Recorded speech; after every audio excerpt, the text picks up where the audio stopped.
यदि आपके पास जमीन तो है लेकिन उसका किसी प्रकार का कागज नहीं आपके पास है, मतलब जमीन है ना, ये प्लॉट है लेकिन इसका कागज जो आपके पास नहीं है, किसी प्रकार का कागज नहीं है ना, जो एक तरह से लैंड का टैक्स का पेपर होता है जो रसीद हो गया, ठीक है, वो भी नहीं है, कोई पट्टा का कागज नहीं है, कोई पर्चा नहीं है ना, या कोई खतियान नहीं है, या कोई रजिस्ट्री नहीं है, जो भी है सारा कोई भी डॉक्यूमेंट आपके पास नहीं है, तो क्या होगा?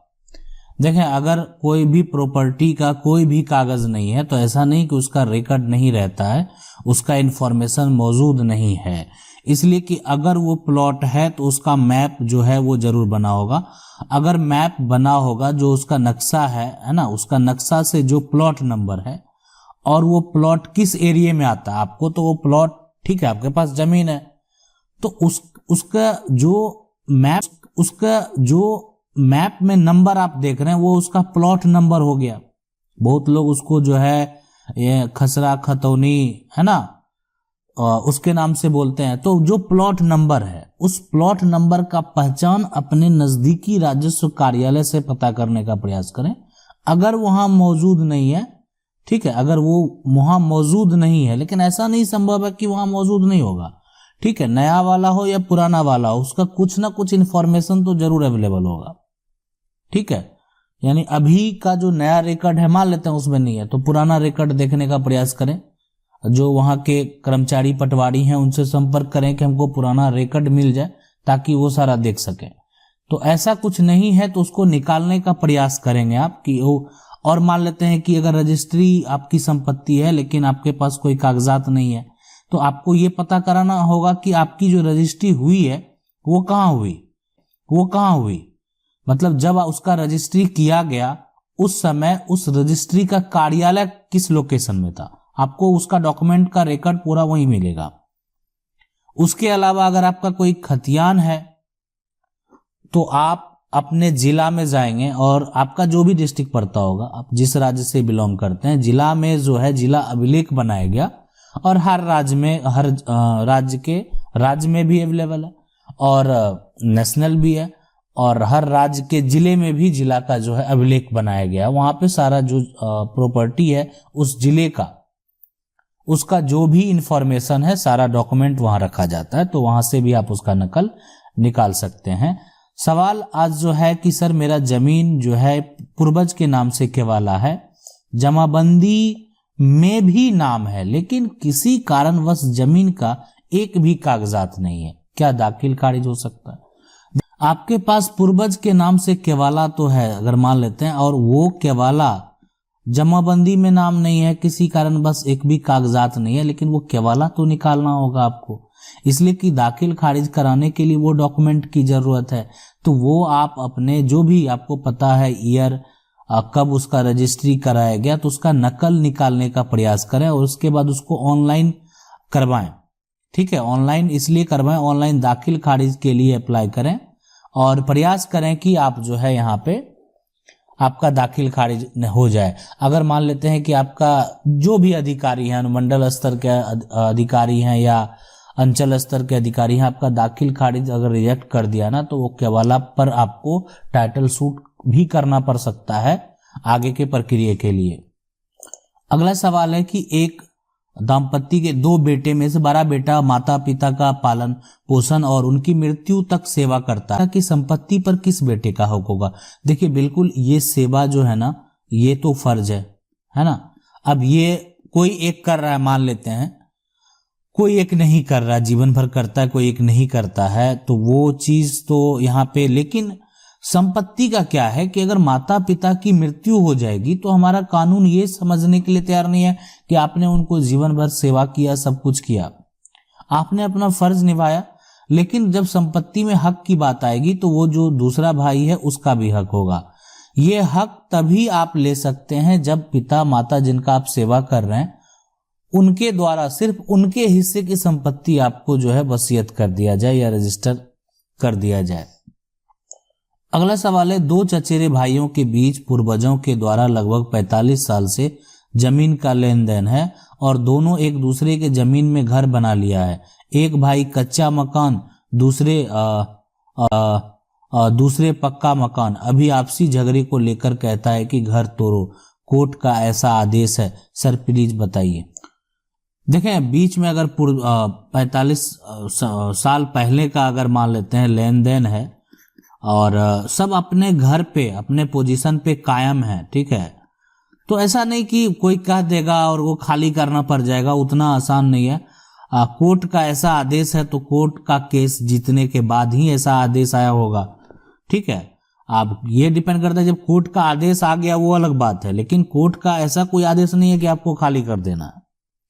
आप अपने पोजीशन पे अगर सही हैं और आपने, ठीक है, आपने एक्सचेंज किया उस प्रॉपर्टी को, तो आपके पक्ष के कुछ तो गवाह होंगे जो कि आपके पक्ष में कोर्ट में गवाही दे सके। तो इसलिए आपका पोजीशन बरकरार है तो आपको किसी भी, और मामला 45 साल पुराना है तो आपको किसी प्रकार का दिक्कत नहीं होगा।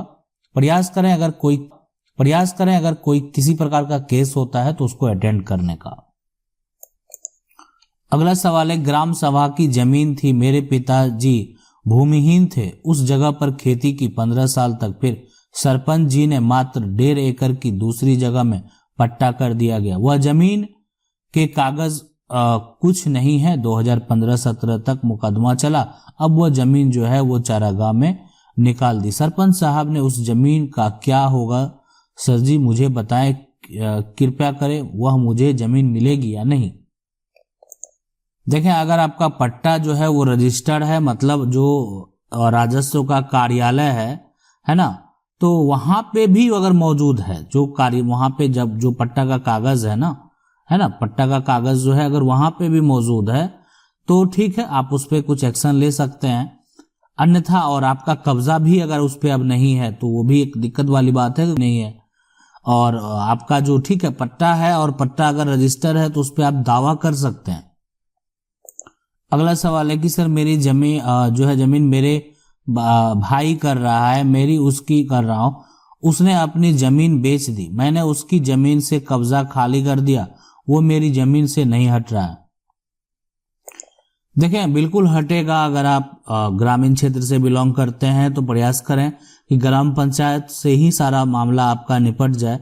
अगर नहीं हट रहा, वो अपना हिस्सा बेच दिया, ग्राम पंचायत का फैसला नहीं मानता तो सिर्फ आपको पार्टीशन सूट एक विकल्प बचेगा यहाँ पे, इसलिए कि भाई भाई में बंटवारा का जब ये एक तरह से होगा तो वहां देखा जाएगा कि वो अपने हिस्से की कौन सी जमीन बेची, आप सारा ब्यौरा वहां पे प्रस्तुत करेंगे और आपका हिस्सा कहाँ कहाँ होना चाहिए, तो वहां से आपको ऐसा करना पड़ेगा, तो उसके खिलाफ जो है एक्शन लेना पड़ेगा। फिलहाल अभी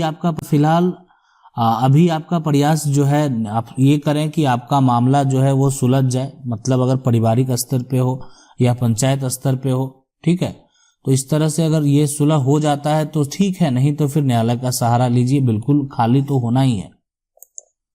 अगला सवाल है कि सर दादा अपनी कमाई टाउन में मकान बनवाया, मकान जो है दादी के नाम से है, दादा का एक बेटा और 2 बेटी है, दादी के मरने के बाद 1997 में दादा ने एक कागज पर रेवेन्यू टिकट लगाकर अपने बेटे और 2 जो है गवाह के जो है सामने एक मकान को अपने पोते के नाम कर दिया 2020 में। दादा के बेटे ने अपने जो है यहाँ पे जीवन में जो है यहाँ पे बिल बनवाकर दादा के 3 पोते में चौहदी के अनुसार बंटवारा कर दिया। अब दादा और दादा के बेटे नहीं रहे तो में दादा के बेटियों का भी हक होगा।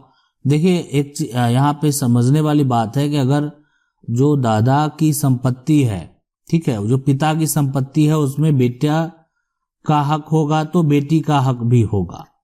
अब रही दादा के पास जो संपत्ति है वो किस प्रकार की संपत्ति है, कहीं दादा का अपना सेल्फ एक्वायर प्रॉपर्टी है और वो दादा किसी को दे सकते हैं, इसमें तब किसी का कोई हक नहीं होगा।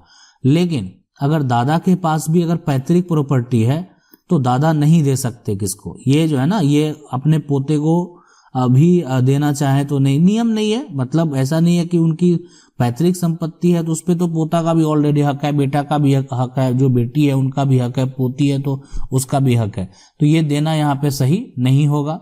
लेकिन अगर सेल्फ एक्वायर प्रॉपर्टी है, अर्जित संपत्ति है खुद से, तो दे सकते हैं वो।